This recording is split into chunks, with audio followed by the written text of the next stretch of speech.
என்ன இன்னும் மெசேஜ் பண்ணாமல் இருக்கா? நம்ம பண்ணுவோம். ஹே, என்ன பண்ணிட்டு இருக்க? இன்ஸ்டால ரீல்ஸ் பார்த்துக்கிட்டு இருக்கேன். இன்ஸ்டால ரீல்ஸ் பார்த்துட்டு இருக்காளா? ஒரு ஃபோனு கூட பண்ணாம வரேன். வர்ற சண்டே எங்கே வெளியே போகலாம் சொல்லு. கூமாப்பட்டி போகலாம். கூமாப்பட்டியா? அங்கே என்னடி இருக்கு? இதை பாரு. என்ன ஏதோ வீடியோ அனுப்பியிருக்கா? ஏங்க இந்த ஊரு கூமாப்பட்டிக்கு வாங்க. தமிழ்நாட்டுல நம்பர் 1 ஐலாண்டுங்க. எங்க தண்ணிய பாருங்க. எங்க சர்பத்து மாதிரி இருக்குங்க. தண்ணி சர்பத்து மாதிரி இருக்கா?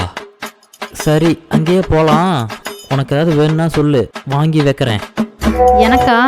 மஞ்சத்தூள் ஒரு பாக்கெட்டு, அப்புறம் வேப்பில 2 கொத்து வாங்கி வை. மஞ்சத்தூளும் வேப்பலையுமா? அது எதுக்குடி? இது கூட தெரியலையா? இதை பாரு. மஞ்சத்தூளை தண்ணியில் போடுறாங்க. குழந்தை சிரிக்குது. இதுக்கு இந்த குழந்தை சிரிச்சா நல்லா இருக்கு, இந்த குந்தாணி சிரிச்சா நல்லா இருக்குமா? வேப்பலைக்கு ஒரு வீடியோவா? அகிலமெல்லாம் உன்னாட்சி அம்மா உங்கள் நல்லாட்சி. அகிலமெல்லாம் உன்னாட்சி அம்மா. இந்த ஸ்டெப்பை ப்ராக்டிஸ் பண்ணிக்கோ, நீயே ஆடணும். இவளை இன்னும் இன்ஸ்டாவை பார்க்க விட்டா நம்மளை கூட்டு போய் சாமி இறக்கி விட்டுற போலயே. டே, அப்புறம் DERD 417 இதை வாங்கி வை. அப்படின்னா இது கூட தெரியலையா? இன்ஸ்டால ட்ரெண்டிங்ல போயிட்டு இருக்குல்ல, அந்த சாரியோட கோடு. சாரியோட கோடா? ரோடு ஓரத்தில் துணி எடுத்தவ இப்ப கோடு கேட்டு துணி எடுக்க ஆரம்பிச்சிட்டா.